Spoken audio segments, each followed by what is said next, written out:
नमस्ते दोस्तों। United consciousness project self Bharat USA Indore management association और टीसीएफ की तरफ से आपका हार्दिक स्वागत है। दोस्तों, हम लोग हनुमान चालीसा सीरीज का अध्ययन कर रहे हैं। आज 22वां सेशन है और हमारा नाम डॉक्टर विक्रांत सिंह तोमर है।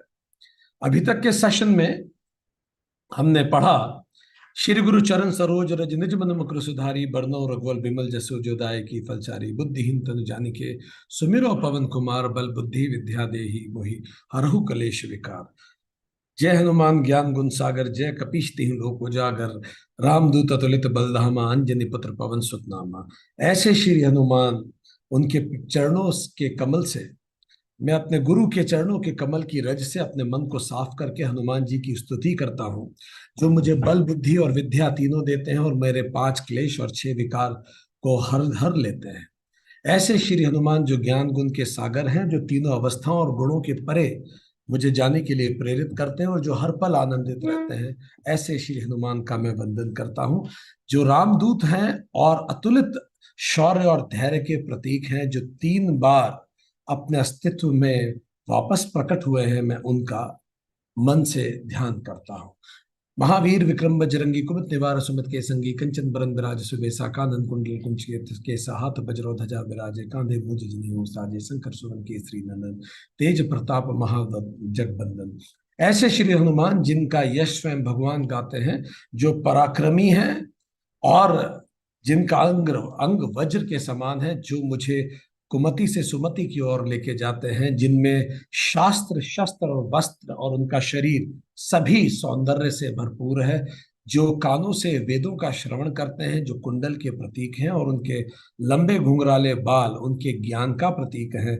ऐसे श्री हनुमान जिनके हाथ में वज्र है और वो उस वज्र का प्रयोग संतों की सेवा के लिए करते हैं, और जो भी सत्य और धर्म का जीवन जीते हैं उनकी ध्वजा पे विराजित होते हैं, वो उस जनेऊ को धारण करते हैं जो मुझे मेरे तीनों ऋणों की याद दिलाती है। मैं उनका वंदन करता हूँ। ऐसे श्री हनुमान जो स्वयं के और दूसरों के हित के लिए कार्य करते हैं और जिनको देव राक्षस वानर सभी लोग भजते हैं, उनका मैं ध्यान करता हूँ। विद्यावान गुणी अति चातुर, राम काज करवे को आतुर, प्रभु चंद्र चरित्र सुनवे को रसिया, राम लखन सीता मन बसिया, सूक्ष्म रूप धरि सिंहि दिखावा, विकट रूप धरि लंक जलावा, भीम रूप धरि असुर सहारे, रामचंद्र के काज सवारे, लाए संजीवन लखन जियाए, श्री रघुवीर हर्षि उर लाए।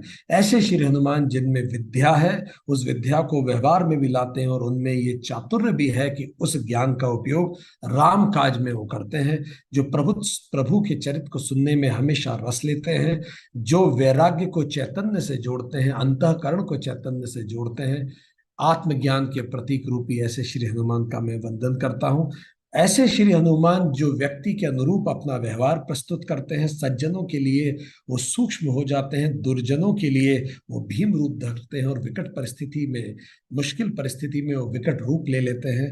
और इन सारी क्षमताओं का प्रयोग वो श्री राम के कार्य को संवारने में करते हैं, जिनमें इमोशनल, सोशल एंड सिचुएशनल तीनों इंटेलिजेंट है। लाए संजीवन लखन जिया, श्री रघुवीर हर्षि उर लाए। ऐसे श्री हनुमान जो शास्त्र रूपी संजीवनी से वैराग्य को जागृत करके वापस चैतन्य की ओर मोड़ते हैं, मैं उनका स्वागत करता हूँ। रघुपति के नहीं बहुत बढ़ाई, तुम मम प्रिय भरति संभाई, सहस बदन तुम रो यश गावे, अस कहि शिरपत कंठ लगावे, संकादिक ब्रह्मादि मुनीसा, नारद सारद सहित ऐसा, जम कुबेर दिखपाल जहाँ ते कभी कुछ कही सके, कहाँ ते तुम पुकार सुबली की ना, राम मिलाए राजपति दीना। ऐसे श्री हनुमान जो हमेशा राइट्स से ज्यादा रिस्पॉन्सिबिलिटी पर ध्यान देते हैं, जो नित्य और अनित्य का विवेक रखते हैं, जिनको युगों तक गाया जाता है और जो जिनमें भगवान की सारी क्वालिटीज हैं और स्वयं उन्हें भगवान और भगवती अपने गले से लगाते हैं। ऐसे श्री हनुमान जो निश्रेय और अभ्युत्थान दोनों के संतुलन है और दसों दिशाओं में जिनकी कीर्ति गाई जाती है, जो सुमति को चैतन्य से मिलाते हैं, ऐसे श्री हनुमान का मैं वंदन करता हूँ। तुमरो मंत्र विभीषण माना, लंकेश्वर भय सब जग जाना, युग सहस्त्र जोजन पर बाहुनु, लील्योता ही मधुर फल जानो, प्रभु मुद्रिका मेल मुख माही, जन दिलांधवे अचरज नाही, दुर्गम काज जगत के जेते, सुगम अनुग्रह तुम रेते ते, राम दुलारे तुम रखवाले, हो तना आज्ञा बिनु पैसारे, सब सुख लह तुम्हारी सरना, तुम रख सका हो को डरना, आपन तेज संहारो आपो, तीनों लोग खाकते कापो। ऐसे श्री हनुमान जिनमें राम भक्त के सातों चिन्ह हैं, जो आत्मज्ञान से यज्ञ, ध्यान, पूजा और नाम के माध्यम से कलयुग में मोक्ष प्रदान करते हैं, जो उन 24 गुणों से युक्त हैं जो भवसागर के हमें परे लगाते हैं, जो दुर्गम को सुगम बनाते हैं, जिनको पहले हम अपने ध्यान से आराधना करते हैं, फिर वो हमें खुद अपने ध्यान से मार्गदर्शित करते हैं, जो विवेक, वैराग्य, मुमुक्षुत्व और सत संपत्ति के प्रतीक है। जब सुख शांति खो जाती है और वासना के छिद्रों को तक वो भरते हैं, ऐसे श्री हनुमान जो भय को कम करते हैं और अनुमति के माध्यम से जीवन का उद्धार करते हैं, जिनकी गर्जना से तीनों लोक कांपते हैं, ऐसे श्री हनुमान का मैं वंदन करता हूं। भूत पिचाच निकट नहीं आवे, महावीर जब नाम सुमान सुनावे, नासे रोग हरे सब पीरा, जपत निरंतर हनुमत वीरा। संकट ते हनुमान छुड़ावे, मन कर वचन ध्यान जो लावे, सब पर राम तपस्वी राजा, तिनके काज सकल तुम साजा। और मनोरथ जो कोई लावे, सोई अमित जीवन फल पावे, चारों जुग पर पाप तुम्हारा है, प्रसिद्ध जगत आयुष चेहरा। ऐसे शुरू हनुमान जिनके नाम स्मरण से ही अंदर और बाहर के समस्त भूत और पिचाश समाप्त हो जाते हैं। ऐसे श्री हनुमान जो लौकिक और पारलौकिक दोनों जगत में हमें पार लगाते हैं, जो शारीरिक, मानसिक और व्यवसायिक संकट का निवारण करते हैं, जिनके निरंतर जप करने से समस्त प्रकार के संकट समाप्त होते हैं। ऐसे श्री हनुमान जो आत्मा से मन को मिलाते हैं। ऐसे श्री हनुमान जिन जो उस प्रारब्ध को मुकाबला करने में हमें मदद करते हैं जिसको टाला नहीं जा सकता।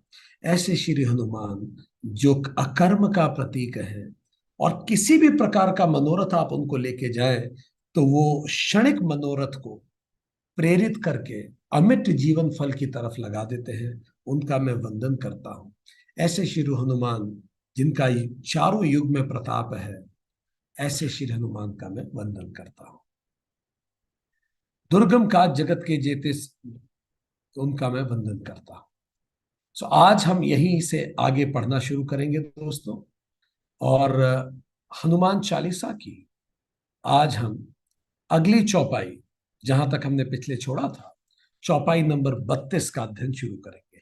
आज के सेशन में एक छोटा मेडिटेशन भी होने की संभावना है, तो आप तैयारी से रहिएगा। राम रसायन तुमरे पासा, सदा रहो रघुपति के दासा। चौपाई 32। तुमरे भजन राम को पावे, जन्म जन्म का दुख बिसरावे। अंत काल रघुबर पुर जाई, जहां जन्म हरि भक्त कहाई। इन तीनों चौपाई में तुलसीदास जी राम रसायन की चर्चा करते हैं कि यदि हमारी जीवन राम रसायन से युक्त हो जाए, जैसे हनुमान जी के पास राम रसायन है, तो यदि हमारा जीवन राम रसायन से युक्त हो जाएगा। दूसरा, सदा रहो रघुपति के दासा। दूसरा काम यह करना है कि कंप्लीट सरेंडर करना है। राम रसायन तुमरे पासा, सदा रहो रघुपति के दासा। ये चौपाई कहती है कि तुम्हारे पास राम रसायन है, और उस राम रसायन फॉर्मूला ऑफ चैतन्य के साथ आप सदा रघुपति के दास बने रहते हैं। तुमरे भजन राम को पावे। आपके जो भजन है वो राम तक पहुंचाते हैं। जन्म जन्म के दुख बिसरावे। कितने ही जन्म इंसान के पहले हुए हैं, वो सारे जन्मों के दुख समाप्त कर देता है जब हम आपका भजन करते हैं। अंत काल रघुबर पुर जाई। और ऐसा व्यक्ति जब अंतिम काल में रघुवर या भगवान राम के धाम जाता है, वो व्यक्ति ऊंचे लोकों में जाता है, मृत्यु के बाद राम के धाम पे जाता है, जहां जन्म हरि भक्त कहाई। और जब उसका पुनर्जन्म होता है तो भी वो व्यक्ति हरि भक्त कहलाता है। ऐसे घर में उसका जन्म होता है। ये इसका शाब्दिक अर्थ है। अब थोड़ा इसका वेदांतिक अर्थ समझने का हम प्रयास करते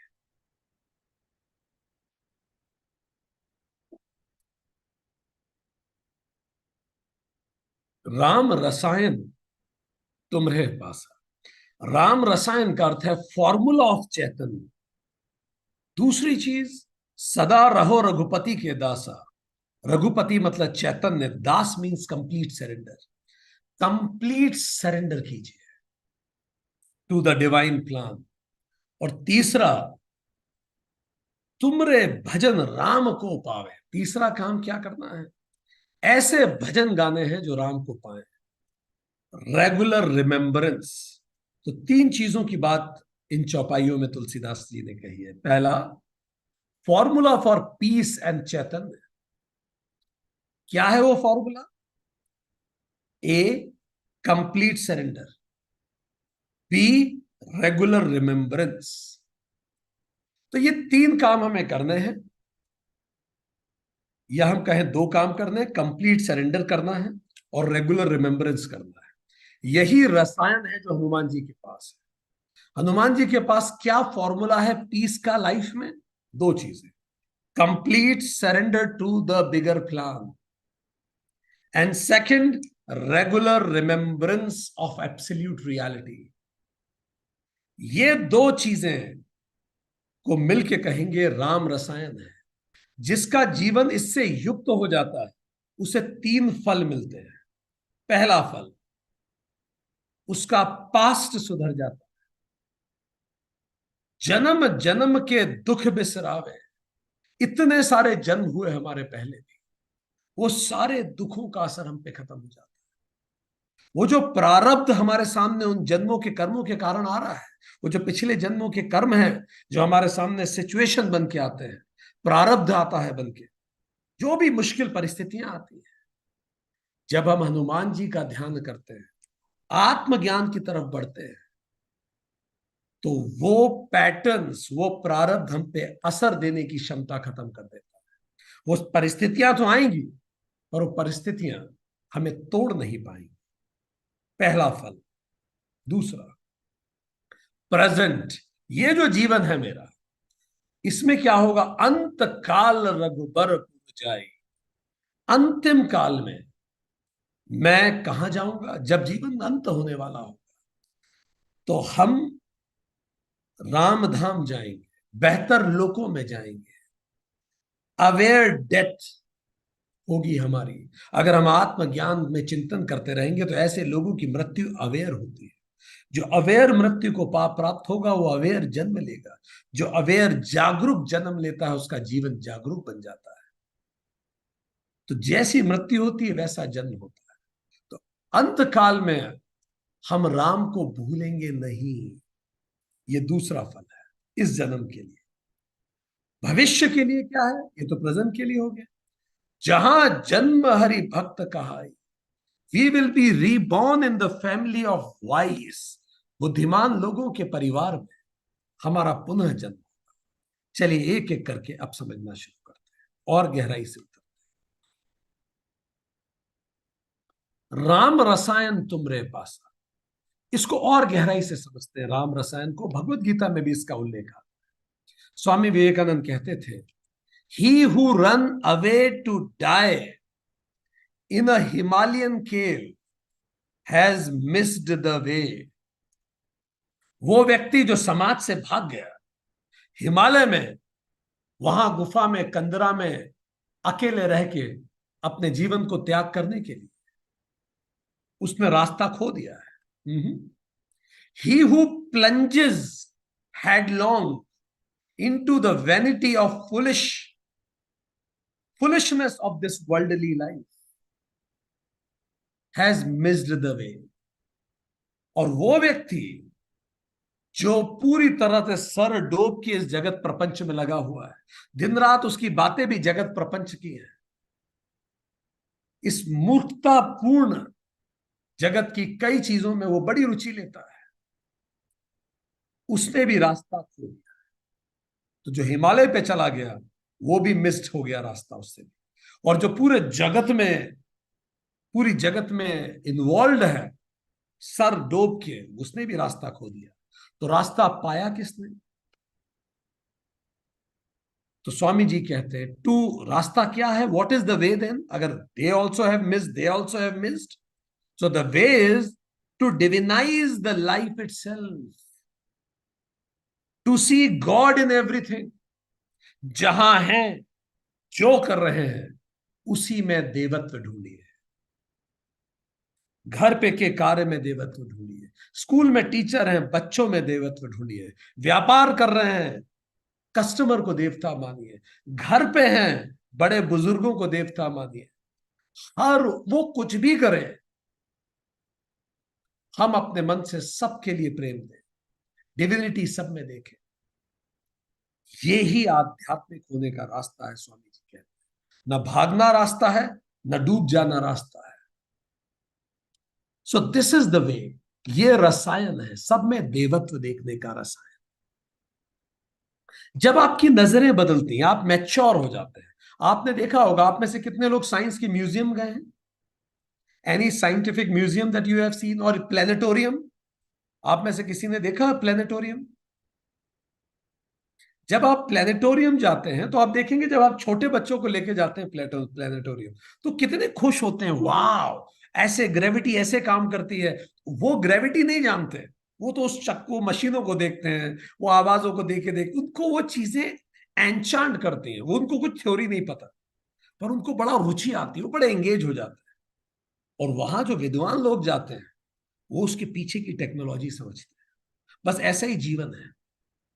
जो यहाँ बच्चे हैं, अर्ली सोल्स हैं, जो मैच्योर सोल नहीं है, बेबी सोल्स, वो जगत में बड़ा उत्साही हो जाते हैं, वाह ऐसा हो रहा है, ये हो रहा है, this is nice. They are very much engaged in worldly activities. जैसे बच्चा वर्ल्डली एक्टिविटीज से बहुत प्रसन्न हो जाता है। और जो अनुभवी लोग हैं वो उसी प्लेनेटोरियम में जाते हैं। ऐसा नहीं है वो नहीं जाएंगे प्लेनेटोरियम में, वो भी जाएंगे, बच्चा भी जाएगा, पिताजी भी जाएगा। पर पिताजी गौर से उसके मॉडल को समझेगा, उसके पीछे के विज्ञान को जानेगा। बस यही मैच्योर सोल और बेबी सोल में अंतर है। जगत छोड़ने की बात नहीं है, जगत में रहते हुए उसमें डिविनिटी देखने की बात है। यही राम रसायन है। हनुमान जी जगत में रहे, श्री कृष्ण जगत में रहे, और जगत में उन्होंने डिविनिटी देखी। अपने कार्यों को डिवाइन बना दिया। जो कर रहे हैं, अपने कार्यों को सेवा बना दिया, अपने खाने को प्रसाद बना दिया, अपने पानी को चरणामृत बना दिया, अपने जीवन को ही उन्होंने, कर्म को कर्म योग बना दिया, भक्ति को भक्ति योग बना दिया, व्रत को उपवास उपासना योग बना दिया। सब कुछ को उन्होंने योग बना दिया। ये तरीका है आगे बढ़ने। तो श्री हनुमान जी के पास जो राम रसायन है, फॉर्मूला फॉर पीस है, ये भगवत गीता के अध्याय 2 के श्लोक 71 से जुड़ा हुआ है। अध्याय 2 का श्लोक 71 में भगवान कृष्ण कहते हैं, विहाय कामान्य सर्वा पुमान चरति निस्पृह निर्ममो निरंकार स शांतिम अधिगच्छति। विहाय कामान्य सर्वा पुमान चरति निस्पृह निर्ममो निरहंकार स शांति अधिगच्छति। शांति किसको प्राप्त होती है? पहला अक्षर विहाय कामान्य सर्वा, जिसने सब प्रकार की कामनाओं का त्याग कर दिया हो, उसको शांति मिलेगी। अब आपके मन में 50 कामनाएं तो भरी हुई हैं, ये भी मुझे मिलना चाहिए, वो भी मिलना चाहिए, ये भी मिलना, शांति कहां होगी फिर? कामना ही समाप्त नहीं हो रही तो कर्म भी समाप्त नहीं होंगे, कर्म समाप्त नहीं होंगे तो कर्म फल समाप्त नहीं होंगे, कर्म फल समाप्त नहीं होंगे तो उससे आने वाले दुख सुख भी लगे रहेंगे। विहाय कामान्य सर्व पुमान चरत निस्पृह, ऐसा व्यक्ति जो कैसे इन सारी कामनाओं को त्याग के निस्पृह घूमता हो। निस्पृह मतलब नॉन स्टिकी, बिना चिपके हुए, जगत से चिपके हुए नहीं, चिपकता नहीं है वो जगत से। जगत में रहता है पर वो चिपकेगा नहीं जगत से। हो गया बहुत अच्छा, नहीं हुआ और अच्छा, मन का हुआ गुड, नहीं हुआ ओके, सब परफेक्ट, बिना चिपके वो घूमता है। निस्पृह निर्ममो निरहंकार, निर्मम नॉन बिलोंगिंग, निरअहंकार नो आईनेस। तो रसायन में ध्यान दें, 2 तरह के एक फॉर्मूले थे रसायन में हनुमान जी के पास जो है, सदा रहो रघुपति के दासा और तुमरे भजन राम को पावे। 2 चीज थी। सदा रहो रघुपति के दासा का मतलब क्या है? Absolute surrender. तुमरे भजन राम को पावे का मतलब क्या है? Absolute remembrance. Remembrance of what, of temporary nature of things, ये सभी कुछ क्षणिक है, ये ना हम भूलें। तो ये एब्सोल्यूट सरेंडर कैसे आता है? तो ये दो चीजों से आता है, निर्मम और निरहंकार होने से। ये है एब्सोल्यूट सरेंडर। निर्मम, मेरा कुछ नहीं है, निर्मम, नथिंग बिलोंग्स टू मी। पूरा सरेंडर, सब कुछ तेरा है, तेरा है, जैसे गुरु नानक ने कहा। तो पहला क्या है इसमें, एब्सोल्यूट सरेंडर कैसे किया जाता है? हम पढ़ रहे हैं रसायन क्या है, तो दो है, एब्सोल्यूट सरेंडर, एब्सोल्यूट रिमेंबरेंस। अब हम पढ़ रहे हैं एब्सोल्यूट रिमेंबरेंस क्या है, उसमें दो बातें हैं। पहली निर्मम, जैसे कृष्ण जी ने बताया, non belonging, nothing belongs to me. Adi Shankar कहते हैं अहम एशाम मम एते, ये नहीं कि मैं उसका हूं वो मेरा है, ये सब झूठ है। Aham Esham, I belong to certain things. I belong to that caste. I belong to that country. I belong to that religion. I belong to that person. All these are wrong. Aham Esham.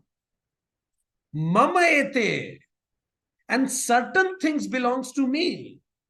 That country belongs to me. That person belongs to me. That thing belongs to me. ये भी झूठ है, ये तो temporary है ना सब। निर्मम, तो ये समझ, अहम एशाम मम एते से कहां शिफ्ट होना, आई बिलोंग टू नन, मैं किसी एक व्यक्ति को बिलोंग नहीं करता, I belong to this existence. Second, no one belongs to me, कोई मेरा नहीं है, सभी मेरे हैं। तीसरा, we all are co travellers, हम लोग केवल सहयात्री हैं। We are together to help each other in elevation, केवल एक दूसरे की मदद करने के लिए elevation. We all have different life plans, situations, destinations. हम सब की यात्राएं अलग हैं, लक्ष्य अलग हैं। आप कुछ और सीखने आए इस जन्म में, हम कुछ और सीखने आए, तो कैसे सब एक जैसा ही काम करेंगे ना? I can not change your course of life, you can not change my course of life. आप कुछ कर लें तो हम क्या करने के लिए फिर एक दूसरे के साथ हैं, अगर जीवन में कुछ बदलाव नहीं ला सकते? जीवन के प्रारब्ध तो आएंगे, पर हम उनके साथ रह के उन प्रारब्ध को बियर करने की क्षमता बढ़ा देंगे। I can't stop the flow but I can give question, मैं धक्का नहीं रोक सकता पर पीछे क्वेश्चन तो लगा सकता हूं। श्री राम जी दशरथ जी की दुखद मृत्यु रोक नहीं पाए जबकि पिता थे, सीता जी का अपहरण रोक नहीं पाए जबकि पति थे, लक्ष्मण जी का आघात रोक नहीं पाए जबकि भाई थे, माताओं को अपने पति को खो देना रोक नहीं पाए जबकि उनके पुत्र थे। जब श्री राम नहीं रोक पाए किसी का प्रारब्ध, हम क्या लगे हैं इसका, हम रोक लेंगे? सोचिए कितना गलत विचार है जब हम सोचते हैं हम उस सिचुएशन को रोक सकते थे। इसीलिए जब भी हम यज्ञ करते हैं हम क्या कहते हैं, इदम नमम, इदम नमम, ये मेरा नहीं है, ये मेरा नहीं है। पूरा जीवन रूपी यज्ञ में सेवा करते जाइए, काम करते जाइए, इदम नमम। खाना बना के सर्व कर दिया, अब उसने तारीफ की नहीं की, इदम नमम। घर साफ कर दिया, किसी ने आके बोला कितना गंदा घर पड़ा है, इदम नमम। ऑफिस में अपन ने काम कर लिया, 100% मेहनत कीजिए, बॉस ने बोला मजा नहीं आया, इदम नमम। उसको बोलिए मत, अंदर सुनिए, इदम नमम। जो कर सकता हूं कर लिया, अब आपको अच्छा लगे बहुत अच्छा, नहीं लगे और अच्छा, ज्यादा तनाव मत लीजिए। इदम नमम, ये मेरा नहीं है, I belong to nobody, nothing belongs to me, this is first. Second, निरअहंकार। निरअहंकार मीन्स मेरी कोई इंडिविजुअल आइडेंटिटी नहीं, I belong to this existence, no individual identity. Shri Hanuman ji क्या परिचय देते थे, जहां भी जाए रामदूत मैं मातु जानकी, उनका कोई आइडेंटिटी नहीं है, वो जहां जाएंगे बस रामदूत बता देंगे कुछ। वो कहते भी हैं, वो कहते हैं कि इतने छोटे होके, माता जी कहती हैं कि भाई तुम इतने छोटे होके कैसे लड़ लोगे सबसे? तो उन्होंने कहा सुनो माता, शाखा मृग बल बुद्धि विशाल, हे माता, वानरों में बल बुद्धि ज्यादा होती नहीं है, उन्होंने कहा।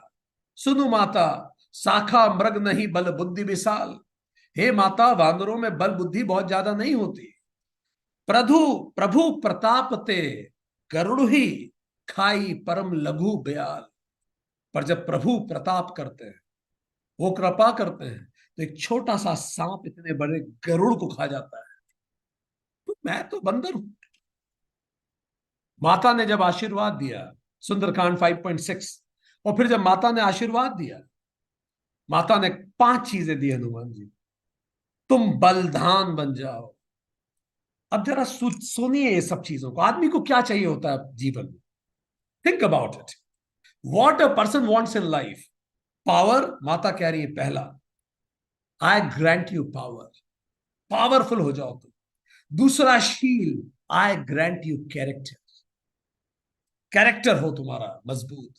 तीसरा अजर, यू विल नेवर एज। कभी रिंकल नहीं आएंगे। You look as beautiful as ever.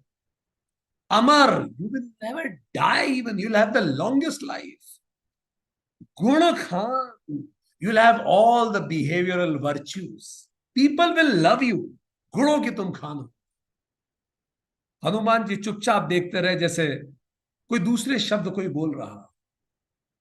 अंत में माता ने कहा, और रघुनाथ जी तुम पर बड़ी कृपा कर। हनुमान जी की आंखों से आंसू टपकने लगे सुन के। तब हनुमान जी ने कहा, करहु कृपा प्रभु अर सुनि काना, निर्भय प्रेम मगन हनुमाना।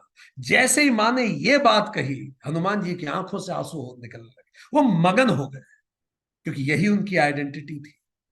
बस चैतन्य के साथ एक हो जाओ, बाकी सब ट्रांजिशन। तभी वो कहते हैं, अब कृत कृतहु भयहु मैं माता, आशीष दिया तब तब अमोघ विख्याता। सारे जगत में व्याप्त है कि आपका आशीष अचूक है, वो चूकता नहीं है। आपने कह दिया तो रघुपति मुझ पे हमेशा कृपा रखेंगे। तो 2 चीजें व्यवहार में हमें लाना है। पहला, हमें इदम नमम, कुछ भी हो जीवन में इदम नमम, ज्यादा तनाव नहीं लेना, इदम नमम। और दूसरा, I belong to this universe. कोई अहंकार नहीं। ये करेंगे तो ही हम कहेंगे कि हमने सरेंडर किया है। हमने कहा मैं रघुपति का दास हूं, ये 2 काम करें, आप रघुपति के दास हो। दूसरा, तुमरे भजन राम को पावे। Absolute remembrance. भजन का मतलब कभी ना भूले, हर सांस भजन बन जाए। राम को पावे, absolute remembrance of what, temporary and permanent nature. तो इसमें 2 काम करने हैं। विहाय कामान्य सर्वा, समस्त कामनाओं को त्याग। क्योंकि कामनाएं हमें ही नहीं पता सही हैं कि गलत हैं, ये भी समझे। वो जो 10 बच्चों को गंगा नदी में गंगा जी ने बहा दिया था, जिसके लिए शांतनु एकदम से दुखी हो गए थे। वो दिख तो रहा था कि बच्चों की हत्या हो रही है, पर एक्चुअली वसु थे 8, जिनका जन्म लेके वसु आए थे वहां, उनकी मुक्ति हो रही थी। यही उनका कर्म था। और जो नवा शिशु जिसको शांतनु ने रोक लिया कि नहीं, इसको तुम पानी में नहीं दे सकते, गंगा को रोक लिया उसने, एक तरह से उसकी मुक्ति कर दी। पर भीष्म जी का पूरा जीवन एक श्राप बन के रह गया। तो जिसकी मृत्यु हो रही थी वो शायद मुक्ति थी, और जिसकी मुक्ति थी वो शायद श्राप था। तो हमारे लिए क्या सही है क्या गलत है वो सब जानता है, वो सब करते। विहाय कामान्य सर्व, पुमान चरत निष्प्रह। निष्प्रह चलिए जीवन में, नॉन स्टिकी। किन 4 चीजों से स्टिक नहीं होना? पहला, नॉन स्टिकी टू सिचुएशन। परिस्थितियों से मत चिपके, जो बीत गई सो बात गई। Everything happens for a bigger plan, बात खत्म। कुछ होगा सही, जो हो रहा है ठीक हो रहा है। Second, to the actions. Shahrukh Khan कहता है, जो बेस्ट, जब भी वो लाइव परफॉर्मेंस करने जाता है, तो लाइव परफॉर्मेंस से पहले 10 सेकंड के लिए he feels one with God, and then he goes and perform. Even I do it. I think almost everybody must be doing it. Like this is a live session. So what I do before the session for 10 seconds, I always say कि हनुमान जी आज आप ही बोलिए. I don't know what I'm going to say. You inspire, you flow. जब आप एक feel करते हैं, आप इंस्ट्रूमेंट बन जाते हैं. अच्छा बुरा जो भी है ठीक है। सो अपने एक्शंस से भी स्टिक मत कीजिए। अगर एक्शन से आप सब कुछ कर लेते तो विराट कोहली जब चाहे शतक लगा लेता ना। 3-3 साल तक शतक क्यों नहीं लगा पाया? वो तो होता है कुछ। अगला, तीसरा, नॉन स्टिकी टू रिजल्ट्स। जो रिजल्ट आए वो स्वीकार है, प्रसाद बुद्धि। पिछले ओलंपिक में कई ओलंपिक खेल ही नहीं पाए क्योंकि इतना परफॉर्मेंस प्रेशर था। जो रिजल्ट। चौथा, non sticking to the emotions. I am feeling sad is right, I am sad is wrong, I am feeling angry is right, I am angry is no wrong. So ना तो situation से चिपकना है, circumstances से, ना चिपकना है action से, ना result से, और ना इमोशन से। तब हम ये मानेंगे कि हम लगातार कंटिन्यूअस रिमेंबरेंस में। This is important. अब आगे वो कहते हैं अगले चौपाई में, जन्म जन्म के दुख बिसरा। जन्म जन्म के दुख खत्म हो जाते हैं जब आप इस भगवान की प्रार्थना करते हैं। जितने जन्म के, अब रिजल्ट्स की बात करें तो रिजल्ट्स की बात क्या है? हमारे जन्मों के दुख खत्म हो जाते हैं। जितने भी धर्म भारत की जमीन पे पैदा हुए, उन्होंने जीवन की उस गहराई को समझा है कि कैसे हमारे, हम बहुत सारे बार जन्म लेते हैं, भले हिंदुइज्म हो, भले सिखिज्म हो, भले जैनिज्म हो, भले बुद्धिज्म हो, ये चारों इस बात को जान पाए हैं कि जन्म जन्म में हमारे जन्म हुए। आज का जीवन बहुत सारे जीवनों की किताब का एक हिस्सा है। एक बार देवासुर संग्राम हुआ और उस देवासुर संग्राम में सारे असुर जाके शुक्राचार्य जी की जो मां, क्योंकि शुक्राचार्य जी तो असुरों के गुरु थे, उनकी मां के पास चले गए। काव्या माता उनका नाम था, जो ऋषि भृगु की पत्नी थी और शुक्राचार्य जी की माता थी, उनकी शरण में चले गए। माता से सुरक्षा का वचन लिया कि आपके पुत्र के हम अनुयायी हैं, हमारी सुरक्षा कीजिए। माता ने वचन दे दिया। माता को यह नहीं पता, उधर सारे के सारे देव विष्णु जी के पास चले गए। विष्णु जी ने वचन दे दिया देवों को कि हम रक्षा करेंगे तुम्हारी और असुरों का संहार करेंगे। विष्णु जी संहार करने आए तो काव्या माता बीच में खड़ी हो गई। काव्या माता को पता नहीं कि स्वयं विष्णु जी बचाने आ रहे हैं। विष्णु जी मारने आना चाहते थे। अब स्थिति बड़ी मुश्किल हो गई, वचन वो दे चुकी थी। उन्होंने वचन दिया था कि मेरे जीते जी कोई तुम्हें नहीं छू सकता। तो उन्होंने यही वचन दिया कि मेरे जीते जी कोई नहीं छू सकता। तो काव्या माता ने विष्णु जी को सामने देखकर अपने आप को अग्नि को अर्पित कर दिया कि ठीक है, मैं ही नहीं बची तो मेरा वचन भी खत्म। वचन यह था, जीते जी कोई तुम्हें नहीं कर सकता। जब ऋषि भृगु को यह बात पता लगी कि विष्णु जी के चलते काव्या माता ने स्वयं को समाप्त कर लिया, भृगु ऋषि ने श्राप दिया विष्णु जी को कि आप भी बारंबार मृत्यु लोक में जन्म लेंगे, आप बार बार, आपको भी जाना पड़ेगा। जरा आप भी तो उस वेदना को महसूस कीजिए, जब शरीर त्यागा जाता है तो कितना दर्द होता है।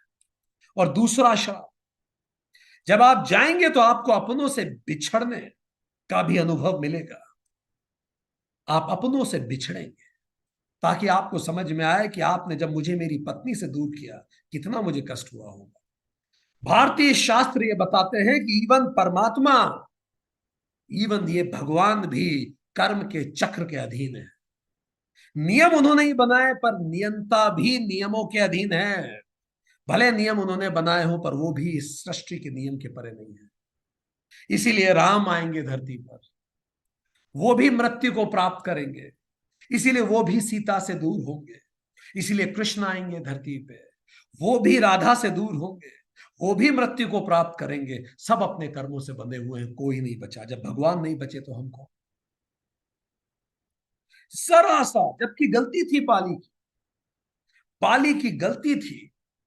श्री राम ने न्याय किया, धर्म का साथ दिया। बाली को बड़ा दर्द हुआ कि आपने मुझे मारा प्रभु, आपने पीछे से कैसे मार दिया, ऐसे कैसे कर दिया प्रभु आप। श्री राम ने प्राश्चित तो किया ही किया, बट देन अगला जन्म देखिए, लॉ ऑफ कर्मा कैसे चलता है। श्री राम कृष्ण बन के आया और बाली बन के आया जारा शिकारी। वो भी अब छुप के तीर मारेगा भगवान कृष्ण के चरणों में, और कृष्ण के चरणों पे जो मोर पंख है उसमें तीर जाके लगेगा और कृष्ण जी भी अपने जीवन से यहां से जाएंगे। ये सब घूम के आता है। जब कृष्ण राम नहीं बचे तो हम कौन हैं? हमने बताया था कि कैकेयी अगली बार देवकी बनेगी और 14 साल तक जेल में रहेगी अपने बच्चे से दूर, देवकी बन के।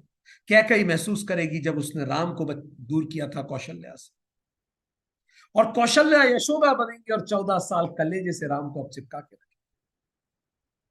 सब कुछ जन्म जन्म के दुख हैं, जो सब कुछ आज हमारे सामने आ रहा है न जाने कितने जन्मों का है। इनको आने दीजिए, आएगा और चला जाएगा, आएगा और चला जाएगा। प्रारब्ध कट रहे हैं, कट जाने दीजिए। जो मिले स्वीकार है, अपना बेस्ट दीजिए और सब डिवाइन प्लान पे छोड़ दीजिए। वेदाश्री ऋषि और अश्वशिरा ऋषि, ये इनकी सुंदर कथा आती है। वेदाशिरा ऋषि जो थे वो तप कर रहे थे, अश्वशिरा ऋषि उन्हीं के पास आके तप करने लगे। तो वेदाश्री, ये विंध्याचल की बात है, मध्य प्रदेश की। तो वेदाश्री ऋषि ने अश्वशिरा ऋषि को कहा, ये आप क्या कर रहे हैं, थोड़ा दूर तप कर लीजिए, इतना लंबा चौड़ा जंगल है, बिल्कुल पास में आके तप करेंगे, मुझे डिस्टर्बेंस होता है। अश्वशिरा ऋषि बहुत नाराज हो कि आप कैसी खराब बात कर रहे हैं। आप, इतना क्रोध आ गया अश्वशिरा ऋषि को ये सुन के, जब वेदशिरा ऋषि ने कहा आप कहीं और चले जाइए। उन्होंने कहा आप ऐसी बात कर रहे हैं जो बिल्कुल पतित है, प्रभु करे आप भी पतन की गर्त में जाएं, आप सर्प हो जाएं, श्राप दे दिया। वेदशिरा ऋषि की आंखें फटी रह गई, इतनी सी बात पे कोई श्राप देता है। फिर उनको भी गुस्सा आया, उन्होंने भी कमंडल में जल लिया और कहा जिस तरह से आप क्रोध में कोलाहल कर रहे हैं, कोलाहल कर रहे हैं, आप बिल्कुल पास में आके मुझे भी डिस्टर्ब कर रहे हैं, इतना जो कोलाहल करते हैं, जाइए आप कौआ हो जाए। तो अगले जन्म में ये वेदाश्री ऋषि, अच्छा फिर ये जब दोनों दुखी हो गए ये सब कर, इसने उसे बोला अगले जन्म में तुम सांप हो जाओ और ये कौआ हो जाए। बड़े दुखी हो गए, जबकि ऋषि थे, उन्हें बड़ा पश्चाताप, ग्लानि हुआ कि अपने आप को नियंत्रित ही नहीं कर पाए। उन्होंने तप किया, भगवान प्रसन्न हुए, भगवान ने बोला कोई बात नहीं, मैं तुम्हें मुक्त करूंगा, कोई चिंता नहीं। अगले जन्म में वेदाश्री ऋषि कालिया नाग बन के आए, कृष्ण जी उनके फन पे नाचेंगे, उनका उद्धार करेंगे। अगले जन्म में अश्वशिरा ऋषि काक ऋषि काक भुषुंडी बन के आए, महात्मा काक भुषुंडी महात्मा गरुड़ जी को राम कथा सुनाएंगे। रामायण में राम जी सूर्यपुत्र को सपोर्ट करेंगे, सूर्यपुत्र सुग्रीव को, और इंद्रपुत्र बाली का संहार करेंगे। तो इसी बात को पलटने के लिए जब वो कृष्ण बन के आएंगे तो इंद्रपुत्र अर्जुन का सपोर्ट करेंगे और सूर्यपुत्र कर्ण की मृत्यु का कारण बनेंगे। राम लक्ष्मण से सेवा करवाएंगे तो कृष्ण बलराम की सेवा करेंगे। ये सब एक बिगर प्लान है, ये चलता रहेगा। Everything will happen by its own due course.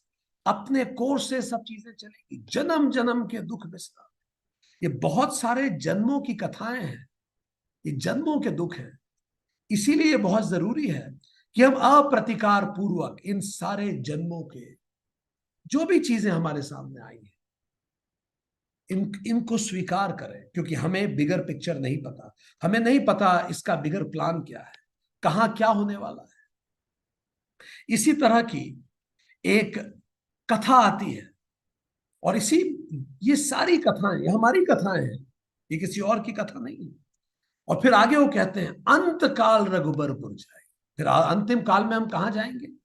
अगर हम श्री राम का ध्यान करते हैं तो अंत काल में हम कहां जाएंगे? अंत काल रघुबरपुर जाए, रघुबर के पुर जाएंगे। हम सब अगर श्री राम का ध्यान करते हैं, आत्मज्ञान को बढ़ाते हैं, तो अंत काल में हम श्री रघुबर के घर जाते हैं, उनके लोक में जाते हैं। एक छोटी सी कथा इसके संदर्भ में आती है कि जब महाभारत का युद्ध खत्म हो गया, सबका अंत काल आया। अब जब सबका अंत काल आया तो परीक्षित को राज्य देकर सभी स्वर्गारोहण के लिए जाने लगे, मंदार पर्वत पे चढ़ने लगे स्वर्ग पे जाने के लिए, सबके सब। युधिष्ठिर चल रहे थे, सब चल रहे थे पीछे पीछे। तो द्रौपदी फिसल गई एकदम से, पर युधिष्ठिर ने पलट के देखा भी नहीं, क्योंकि द्रौपदी स्वर्ग जाने के लिए एलिजिबल नहीं थी, उसमें बड़ा अहंकार था। उसने अपने अहंकार को युद्ध से, लोगों के जीवन से ज्यादा महत्व दिया, वो फिसल गई। थोड़ी आगे बाद सुखदेव फिसल गए, उन्हें ज्ञान का घमंड था। फिर नकुल फिसल गए, उन्हें सुंदरता का घमंड था। पर कोई पलट के भी नहीं देख रहा था। फिर अर्जुन फिसल गए, वो ईर्ष्या करते थे सब। फिर भीम फिसल गए, उनको केवल खुद के खाने की चिंता थी, कोई किसी के लिए नहीं मुड़ा मुड़ा। ये अंतिम यात्रा है।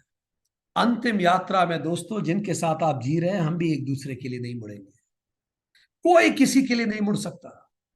ये मेला केवल बीच में है, हम अकेले आए थे और अकेले जाएंगे। ये मेला केवल बीच में है, सबकी अपनी अपनी यात्राएं हैं। सबकी अपनी अपनी एक यात्रा है। एक कुत्ता, एक श्वान चुपचाप युधिष्ठिर के, बस युधिष्ठिर बचे थे, चलते जा रहे, युधिष्ठिर के पीछे पीछे चलता रहा। अब जब स्वर्ग का द्वार आया तो युधिष्ठिर ने बोला कि तुम भी चलो। स्वर्ग जो यमदूत थे उन्होंने बोला ये नहीं आ सकता कुत्ता। युधिष्ठिर अड़ गए कि नहीं, ये आएगा। कुत्ता हो कि क्या बात है, कुत्तों को स्वर्ग क्यों नहीं मिल सकता। समदर्शी, जो सब में परमात्मा को देखते हैं। तो कुत्ता एक्चुअली यम थे, यमराज थे। उन्होंने बोला मैं प्रसन्न हूं तुमसे, तुम सबको बराबर देखते हो, वेरी गुड। अब वो स्वर्ग पहुंचे तो स्वर्ग में ये देखा कि भाई सारे कौरव बैठे थे। अब उनकी आंखों में आंसू टपके। तो चित्रगुप्त ने ये कहा कि आप में राग तो खत्म हो गया है, देखो कौरव गिरे तो आपने पलट के भी नहीं देखा, पर द्वेष अभी भी आप में बाकी है। हो गया खेल खत्म भाई, वो ड्रामा इज ओवर। अब तो रियलाइज करो। एकदम से युधिष्ठिर को लगा हाँ ये बात सच है, the drama is over. No राग द्वेष, we came, we played, we learn, we went, ये लाइफ है। हम आए, हमने खेला, हम सीखे और हम लौट गए। और तब युधिष्ठिर की खुद पे जय हुई। और उस समय के बाद युधिष्ठिर वैकुंठवासी बन गए। वैकुंठवासी कौन बनता है? जो खुद को जीत पाता है। युधिष्ठिर ने खुद को जीता और युधिष्ठिर वैकुंठवासी बन गए। तो अंत काल में कौन कहां जाएगा, ये निर्भर करेगा हमारे राग और द्वेष की स्थिति कितनी है। पांडव विजय तो प्राप्त की, पर इतनी ईर्ष्या, और 6 रुपयों को नहीं जीत सके, अपनी ईर्ष्या काम क्रोध को, उनको नर्क मिला। कौरव पराजित तो हुए, पर मरते मरते ग्लानि से मरे कि बहुत गलती करी यार, बहुत गलती करी। तो अंतिम पल में उनमें शुद्धि आ गई, वो स्वर्ग आ गए। अब ये पाप खत्म होने पर पांडव भी पुनर्जन्म ले लेंगे, पुण्य खत्म होने पर कौरव भी फिर से पैदा हो जाएंगे, ये धरती पर पुनः लौट आएंगे। तो अंत काल में सब लोग रघुबर के पुर जाएंगे, वो लोग जो आत्मज्ञान की तरफ आगे बढ़ेंगे। इसीलिए पृथ्वी को मृत्यु लोक कहा जाता है, क्योंकि मृत्यु ही इस लोक का अंतिम सच है। जीवन मृत्यु की तैयारी है और मृत्यु नए जीवन की तैयारी है। ये एक लूप है जो लगातार चलता रहता है। एक दो बच्चे घर पे आए, तो एक बच्चे की दादी कुछ पढ़ रही थी। छोटे बच्चे थे, दूसरी तीसरी क्लास। वो दादी पढ़ती ही चली जा रही थी, और ये बच्चा आया था कि भाई उसको, उनकी एग्जाम्स की बातें कर रहे थे, उनकी फाइनल एग्जाम होने वाली थी। तो एक बच्चे ने दूसरे बच्चे से पूछा, तीसरी चौथी क्लास के बच्चे, ये तुम्हारी दादी क्या कर रही है? तो उस बच्चे ने कहा अपने दोस्त को, दादी भी फाइनल एग्जाम की तैयारी कर रही है। सुन के दादी मुस्कुराई। दादी भगवत गीता पढ़ रही थी। दादी ने कहा सच है, मैं भी मेरी फाइनल एग्जाम की तैयारी कर रही हूँ। हम सब, ये ग्रंथ हमारे फाइनल एग्जाम्स की तो तैयारियां हैं। न्यूयॉर्क की यूनिवर्सिटी में डॉक्टर सैम पैरनिया ने एक रिसर्च की। ग्रॉसमैन स्कूल ऑफ मेडिसिन ने ये रिसर्च की है, बहुत अच्छी है, अभी 2023 की रिसर्च है। 567 पेशेंट्स जिनको कार्डियक अरेस्ट आया था, उनको जब सीपीआर दिया गया, तो जब सीपीआर उन्हें दिया गया जिनको कार्डियक अरेस्ट आया था, उनमें से 213 पेशेंट ने पल्स रीगेन कर ली थी, पर उनमें से केवल 53 पेशेंट ही बाद में सरवाइव कर पाए और हॉस्पिटल से डिस्चार्ज हुए। तो मतलब 10% ही पेशेंट बचे थे। 567 को कार्डियक अरेस्ट आया, उन्हें पल्स दिया हो गया, सीपीआर दिया गया। सीपीआर के बाद 213 ने पल्स रिगेन कर ली, और केवल उसमें से पर 53 ही सरवाइव कर पाए, बाकी सब खत्म।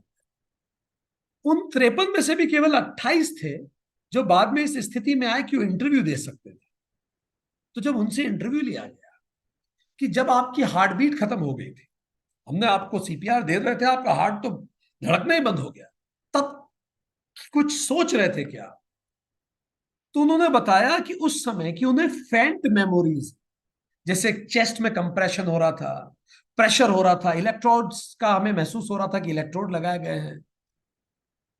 उन्होंने ये सब बोलना चालू किया, जबकि वो जब ये सब बता रहे थे, उनका हार्ट तो बहुत पहले ही बंद हो चुका था। पर डॉक्टर ने उनको यह नहीं बताया था कि आपके ईईजी में हलचल दिख रही थी। डॉक्टर दंग थे कि हार्ट बीट बंद होने के बाद के भी 60 मिनट तक, 1 घंटे तक ब्रेन एक्टिव था।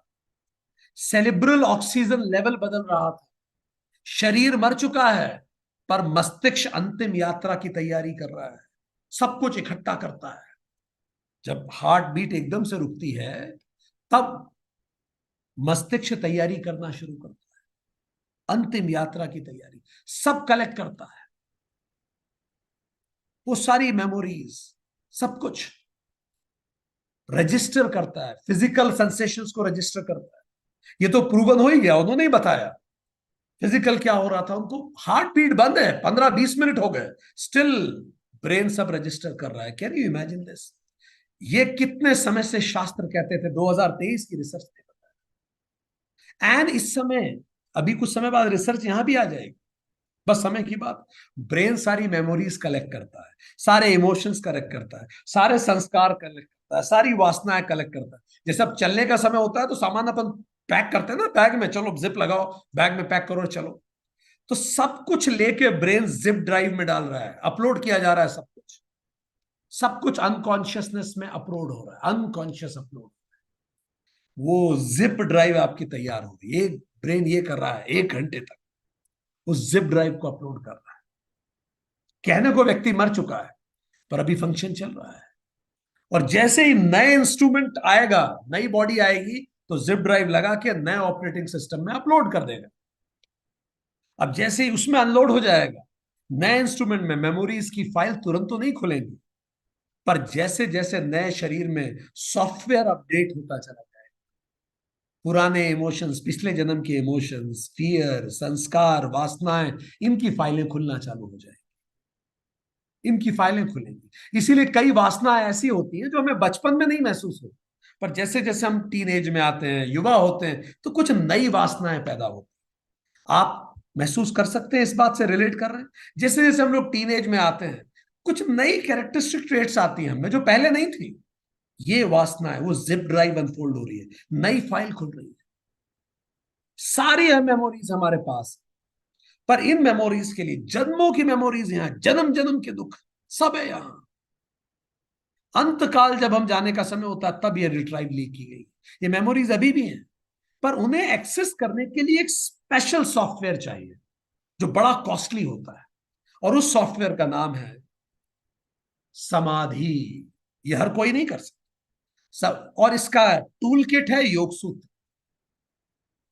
योग सूत्र उसका टूल किट है, उससे आप वो सॉफ्टवेयर ले लीजिए। वो स्पेशल सॉफ्टवेयर है, वेरी कॉस्टली है, हर किसी के बस की बात नहीं है। पर जैसे आप वो सॉफ्टवेयर रन करेंगे, उस हार्ड ड्राइव से सब कुछ रिट्राइव हो जाए। जैसे हार्ड ड्राइव होती है आपकी, वो करप्ट हो गई मान लीजिए, पर आप जब एक्सपर्ट के पास जाते हैं तो उसके पास स्पेशल सॉफ्टवेयर होता है, वो उसमें से भी डेटा रिट्राइव कर देता है।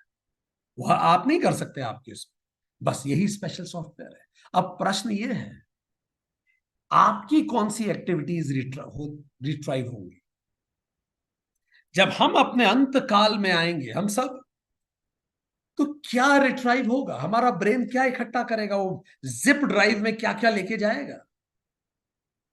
पूरी लाइफ अनफोल्ड होगी अंतिम तक।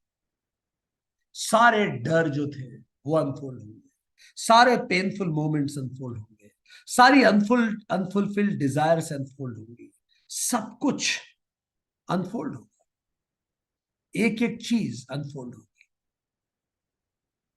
क्योंकि जब हम जाएंगे किसी हायर धाम से, क्या अनफोल्ड होगा? इसीलिए वो कह रहे हैं, जो राम का भजन करेगा, जो आत्मज्ञान करेगा, वो हायर प्लैनेट्स में जाएगा। वो ये सब चीजें, डर, फियर, अनफुलफिल्ड डिजायर, ये सब इकट्ठा नहीं करेगा, वो बेहतर चीजें इकट्ठा करेगा। विष्णु जी का धाम बैकुंठ है, शिव जी का धाम कैलाश, कृष्ण जी का धाम गोलोक है, राम जी का धाम साकेत है, गणेश जी का धाम इक्षुवन है, हनुमान जी का धाम कदली वन है। सबके अपने धाम है, हायर प्लैनेट्स पे हो जाएंगे और जल्दी से वापस आएंगे। सो इसीलिए जो आत्मज्ञान के रास्ते पे चलता है, उस व्यक्ति को प्राप्त होता है। वो व्यक्ति आत्मज्ञान पे जब जाएगा तो लोअर धाम पे नहीं जाएगा, he will go to the higher planets, higher planes. तो चलिए हम सोचें खुद से, हमें क्या याद आने वाला है अंतिम पल। तो हम एक छोटा सा मेडिटेशन करें, ये समझने के लिए कि अंतिम पल हमारा कैसा जाने वाला है। अगर आप लोग तैयार हैं इस मेडिटेशन के लिए, so it's a small meditation. It is meditation on death.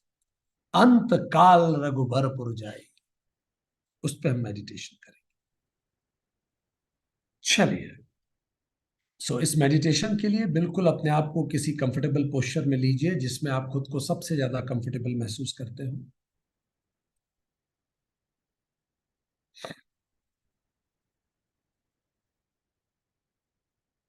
बहुत अच्छा, बहुत ही अच्छा। Be very comfortable.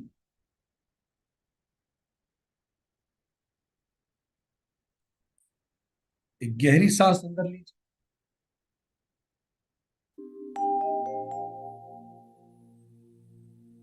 सांस छोड़िए। एक और गहरी सांस अंदर लीजिए,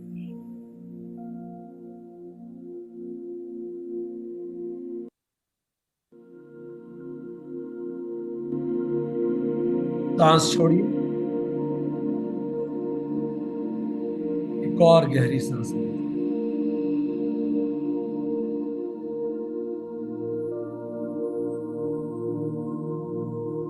अब बिल्कुल शांति से हनुमान जी का ध्यान कीजिए और कहिए, हे प्रभु, आपको साक्षी मान के मैं अपने जीवन के अंतिम पल की यात्रा पे जाता हूं। मुझे शक्ति प्रदान करें।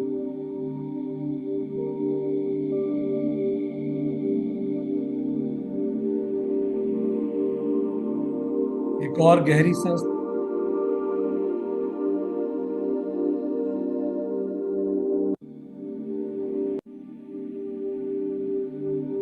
और अब अपने मन को एड्रेस कीजिए। कहिए कि हे मन, मुझे पता है बहुत सारे कार्य पेंडिंग है। जीवन के बहुत सारे चुनौतियां मेरा इंतजार कर रही हैं। बहुत सारी जिम्मेदारियां हैं। पर आने वाले कुछ मिनट मैं अपने जीवन की अंतिम पलों, उन अंतिम पलों की यात्रा पर जाता हूं। इसके बाद हम पुनः उन सब चीजों पर ध्यान देंगे जो महत्वपूर्ण है। पर आने वाले कुछ पल मैं पूरी तरह से अपने जीवन के अंतिम पलों पर ध्यान केंद्रित।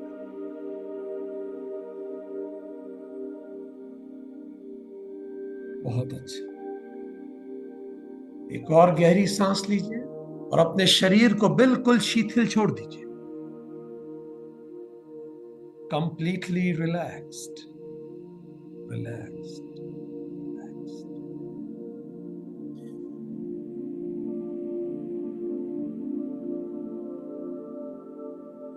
और अब इस गहरी सांस के साथ जैसे ही हम 3 से 1 बोलेंगे,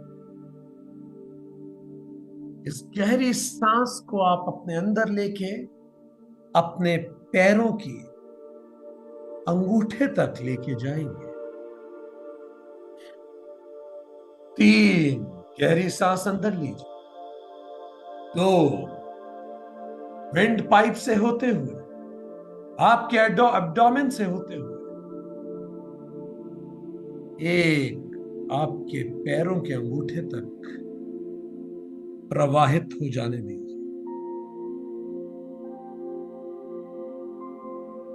माध्यम बन जाइए इस प्राण का, इस चेतना के गमन। एक और गहरी सांस और फिर से सांस को पूरे शरीर से गुजरते हुए अपने पैरों तक जाने दो। Completely relaxed. अपने हाथ ढीले छोड़ दीजिए। अपने पैर पूरी तरह से धीरे छोड़ दीजिए, शिथिल कर दीजिए। अपनी जांघें पूरी तरह से शिथिल कर दीजिए। घुटने, पेट, आपका पेट पूरी तरह से शिथिल छोड़, कंधे शिथिल, हाथ शिथिल, उंगलियों को शिथिल कर दीजिए। गर्दन पूरी तरह से शिथिल, मस्तिष्क पूरी तरह से शांत, कंप्लीटली रिलैक्स्ड।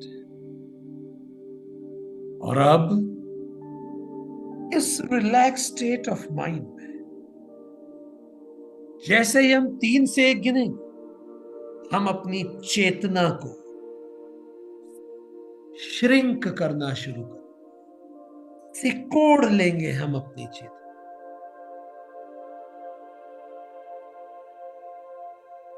3। धीरे धीरे चेतना को अपने पैरों से सिकुड़ना शुरू कर, पैर और शिथिल होते जाए, उस चेतना को ऊपर की ओर खींचे। काफ मसल्स शिथिल हो, घुटना पूरा शिथिल हो गया, आपकी थाइस पूरी शिथिल होती। चेतना को श्रिंक कीजिए और उसको हृदय के करीब लेके आए। आप पूरी तरह से चेतना को श्रिंक करें।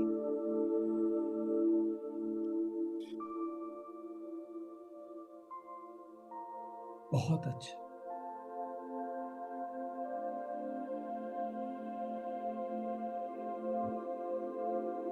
और हम जैसे ही 3 से 1 गिनेंगे, अपने दोनों हाथों से भी चेतना को श्रिंक करना शुरू कीजिए। निढाल गिरे पड़े रहने दीजिए हाथों को। 3। धीरे धीरे हाथ से भी चेतना संकुचित हो रही। इस चेतना को भी हृदय की तरफ निचोड़ दी, संकुचित कर, केंद्रित कर लीजिए। पूरे कंधे लूज, कंप्लीटली रिलैक्स।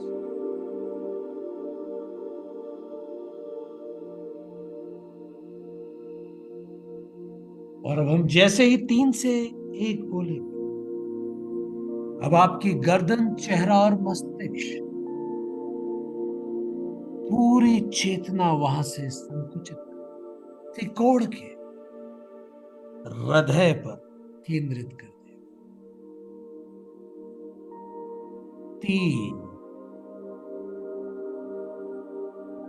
मस्तिष्क से चेतना श्रिंक हो रही है, रिलैक्स, कंप्लीटली रिलैक्स। 2। और करीब 1। पूरा चेहरा, गाल, आंखें, रिलैक्स। पूरे शरीर को निढाल हो जाए। और अब हम जैसे ही 3 से 1 गिनेंगे, ये चेतना शरीर को छोड़ शरीर के ऊपर जाए। ये वही चेतना है जो शरीर को गति देती है। ये वही चेतना है जो हृदय को धड़कन देती है। ये वही चेतना है जो चेहरे पर चमक देती है। कुछ पल के लिए ये चेतना शरीर को त्याग दे, और कुछ पल बाद ये वापस शरीर में आ जाएगी। जैसे ही हम 3 से 1 गिनेंगे, ये प्रकाश पुंज जो आपके हृदय में स्थापित है, चेतना के रूप में एकदम से शरीर के ऊपर जाएगा। Trust your intuitions. 3,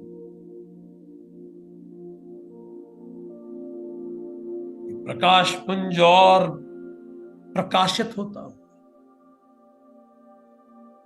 जैसे ही हम 1 कहेंगे, शरीर के ऊपर उठ जाएगा। 2, इस प्रकाश पुंज में जाने की तैयारी है, वो गति प्रारंभ हो गई।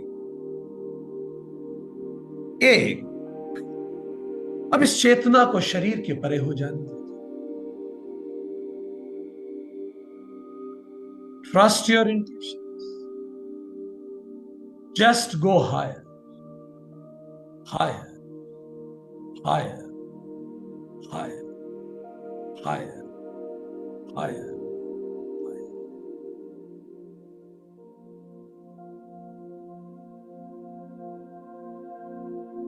इस पल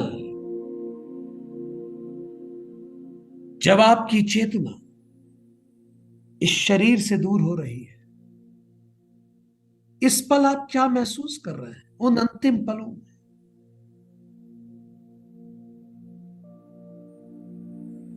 उस भावना को एक नाम दें। क्या भाव आप महसूस करें?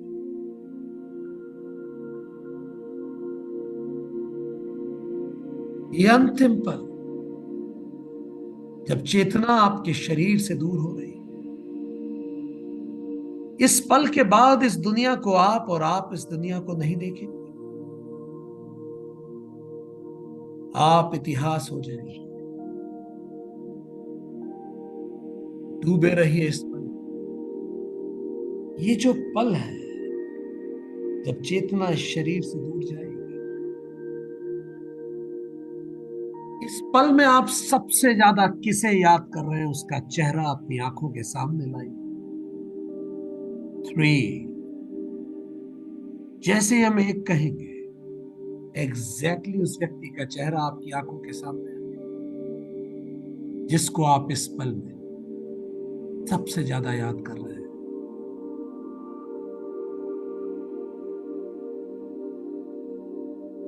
2, ये अंतिम पल इस जीवन का, चेतना शरीर छोड़ने। जैसे हम कहेंगे 1, जिस व्यक्ति को आप सबसे ज्यादा मिस करने वाले हैं, उसका चेहरा आपके सामने आ जाए। 1, परफेक्ट। उस व्यक्ति को क्या कहना चाहते हैं? ये पल है मनी मन। उस बात को दोहरा के देखें। बड़बड़ाइए अगर आपको बड़बड़ाना है, जोर से बोलना है, जोर से।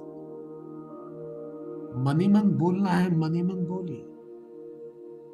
आंखों से आंसू टपकते हैं तो टपक जाने दीजिए। थोड़ी ठंड सी लगती है तो लगने दीजिए। इस व्यक्ति को आप क्या कहना चाहते हैं, वो कहिए मनी।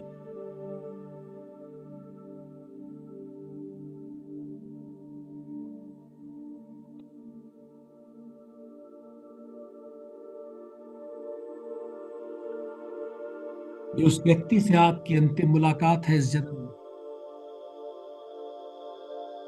क्या कहना चाहते हैं?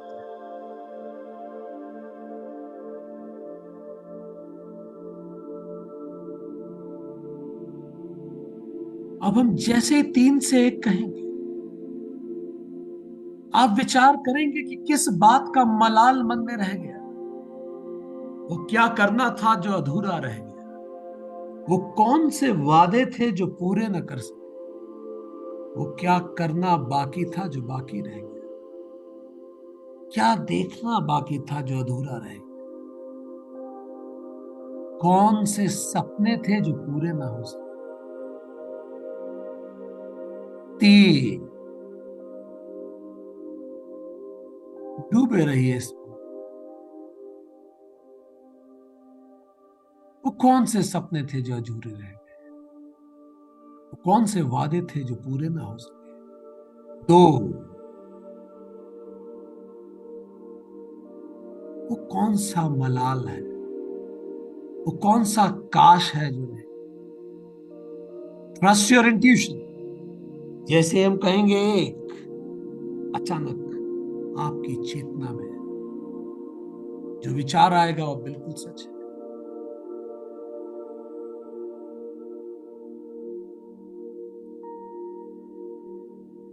एक,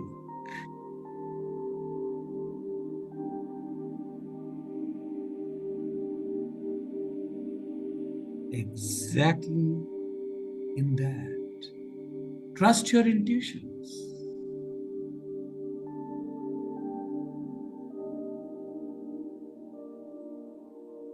जस्ट रजिस्टर, बस देखिए।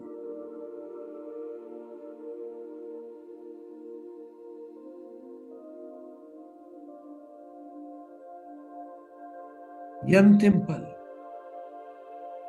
चेतना शरीर छोड़ने को।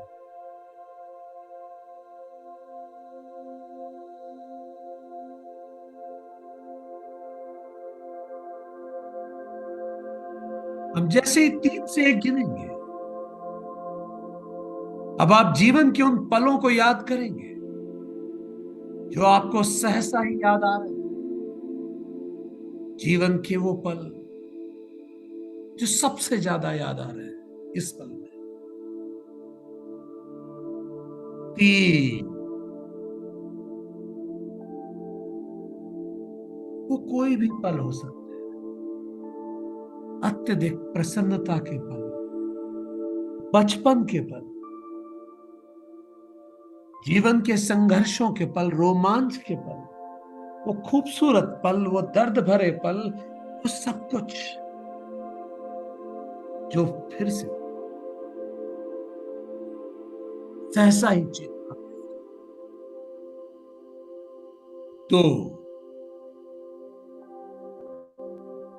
एक मूवी की तरह चल रही, और जैसे अब कहेंगे हम एक, उन पलों को सामने एक मूवी की तरह चलने दो। एक,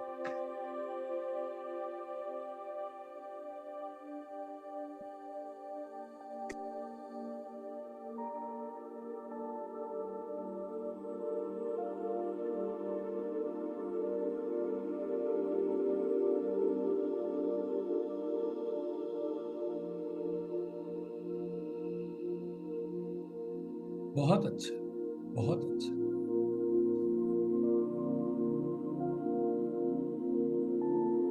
ये अंतिम पल जीवन का। अब जैसे हम तीन से एक गिनेंगे,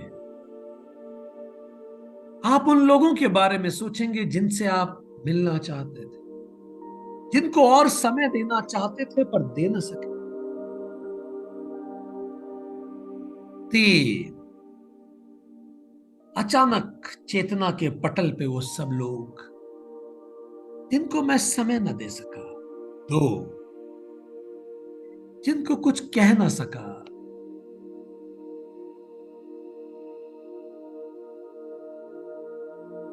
एक,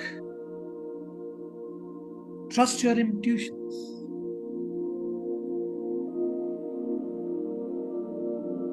यू नो एग्जैक्टली।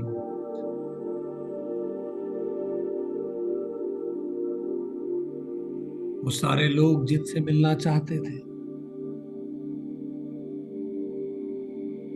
वो सारे लोग जिनको हम मिस कर रहे हैं, वो सारे पल जो अब कभी नहीं हम देखेंगे, वो सारी यादें, वो सारे भाव हमारे सब चारों तरफ एक मूवी की तरह घूम रहे हैं। सब कुछ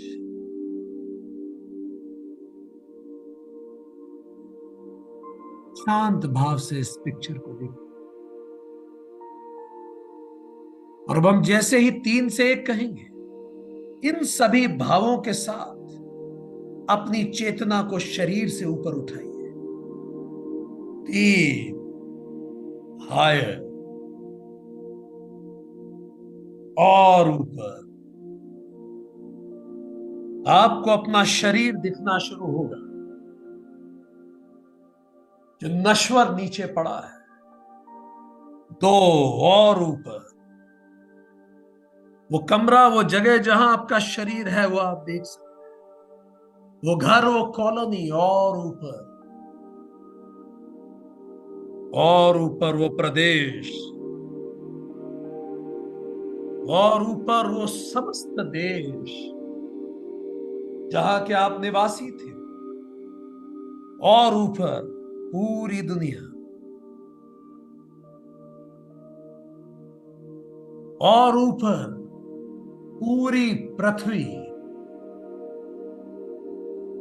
हम जैसे कहेंगे, आपकी चेतना अनंत अंतरिक्ष में स्वयं को पाए। 1, और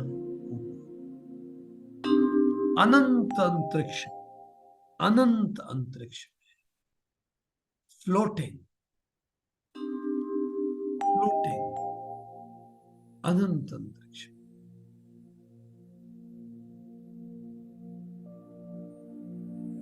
सारे जगत प्रपंच।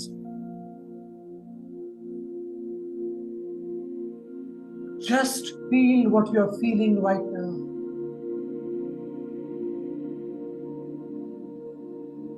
In the vastness of existence, floating.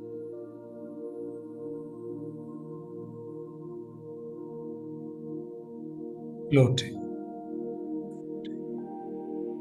अब जैसे ही हम 3 से 1 गिनेंगे, आप अपने समक्ष ज्योतिर्मय श्री हनुमान को पाएंगे, जो हर काल हर युग में हम सबकी चेतनाओं के रखवाले हैं, हमारे मास्टर हैं। 3,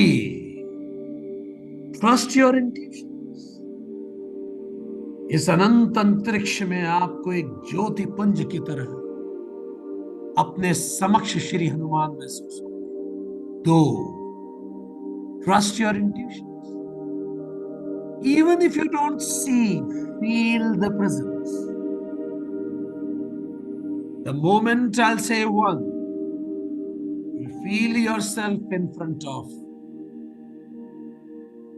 vitalizing energy of Shri Hanuman.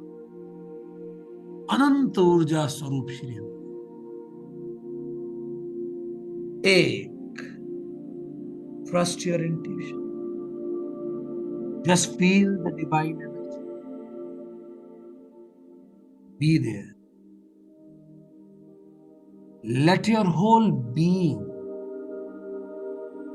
get healed in presence of Shri Hanuman. उनकी ऊर्जा को शेड, उनकी ऊर्जा को अपनी चेतना के हर हिस्से में महसूस करें। उनकी ऊर्जा को अपनी चेतना में महसूस करें।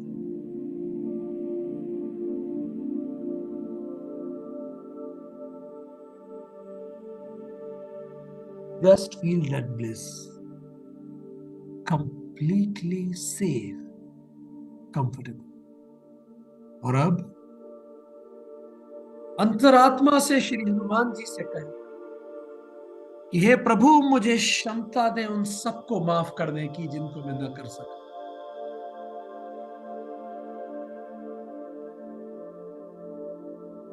हे प्रभु, मुझे क्षमता इस जीवन को वैसे ही स्वीकार करने की जैसे मुझे मिला है।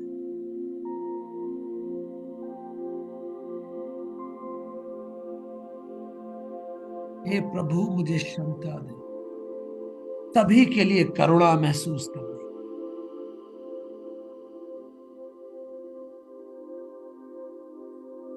हे प्रभु, मुझे क्षमता दे इस क्षणिक जीवन की क्षण भंगुरता को महसूस करने।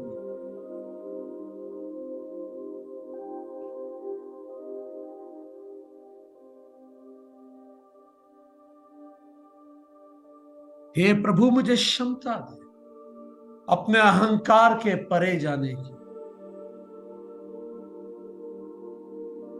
हे प्रभु, मुझे क्षमता दे अपने क्रोध, ईर्ष्या, लोभ, मोह के परे जाने की और बिल्कुल शांत होकर महसूस करें वो ब्लेसिंग्स। अपनी पूरी चेतना में उस ब्लेसिंग्स को महसूस करें। Feel the blessing, feel the bless.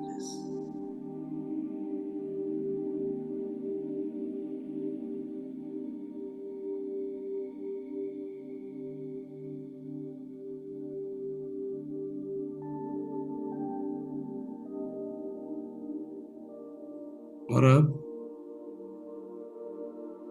जैसे ही हम 3 से 1 गिनेंगे, हनुमान जी से प्रार्थना कीजिए कि हे प्रभु, मुझे एक मौका और दे जीवन को शुरू कर दे,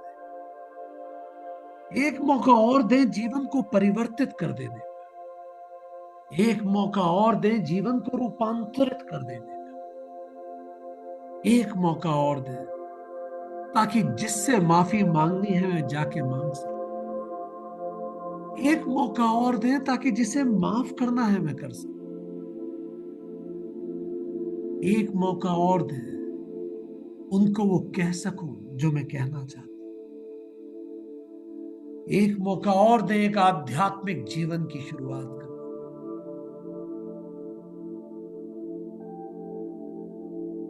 एक मौका और दे वो सब कुछ जो छूटा है उसको सात्विक तरीके से पूरा कर दे, एक मौका और दे धरती पे जाकर ग्रैटिट्यूड से भर के जीवन जीने के, एक मौका और दे पूरे मन से। Feel the blessings of Shri Ram. और अब जैसे ही हम 1 से 3 गिने, हनुमान जी की उस ब्लेसिंग्स को इस आध्यात्मिक जीवन के प्रण के साथ वापस हम अपने शरीर पे लौटेंगे। एक हनुमान जी को नमन करके उस ऊर्जा पुंज से दूर हो पृथ्वी पे वापस आते हुए, महाद्वीप पे वापस आते हुए, 2 भारत में वापस आते हुए, अपने राज्य में वापस आते हुए, अपनी कॉलोनी में वापस आते हुए, अपने घर में वापस आते, और जैसे ही हम कहेंगे अपने शरीर में वापस आते,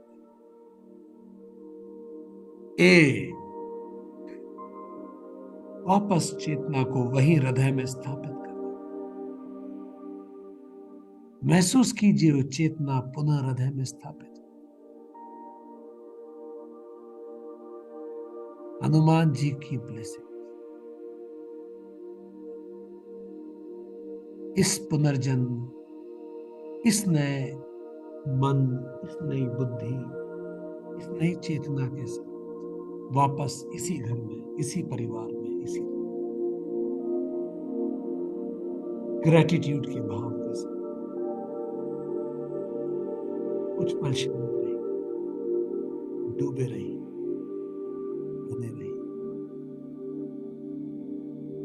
completely relaxed, relaxed, relaxed, relaxed.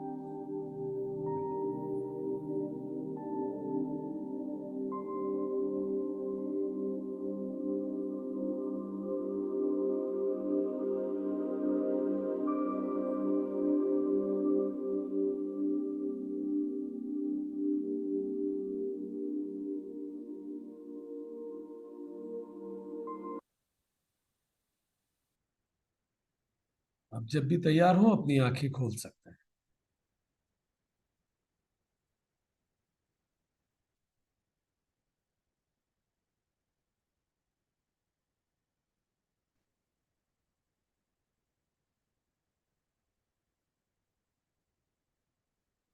Perfect.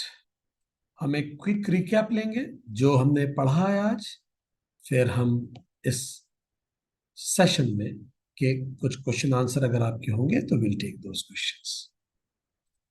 तो हमने इस सेशन में पढ़ा, राम रसायन तुम्हरे पासा, सदा रहो रघुपति के दासा। तुमरे भजन राम को पावे, अंत जन्म जन्म के दुख बिसरावे। अंत काल रघुबर पुर जाई, जहां जन्म हरि भक्त काहे।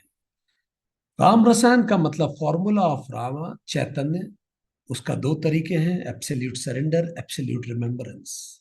सदा रहो रघुपति के दासा और तुमरे भजन राम। सदा रहो रघुपति के दासा का मतलब नो माइनस नो आइनस, निर्मम निरहंकार। और तुमरे भजन राम को पावे का मतलब no bounding desires, non sticky toward situation, action, results and emotions. ये सब करने से हम पाते हैं जन्म जन्म के दुख खत्म हो जाते हैं। अंत काल हम रघुवर के धाम पे जाते हैं, और जहां भी अगले जन्म में जन्म होता है हरि भक्त कहलाते हैं। अच्छा, आध्यात्मिक यात्रा प्रारंभ करते हैं। आज के लिए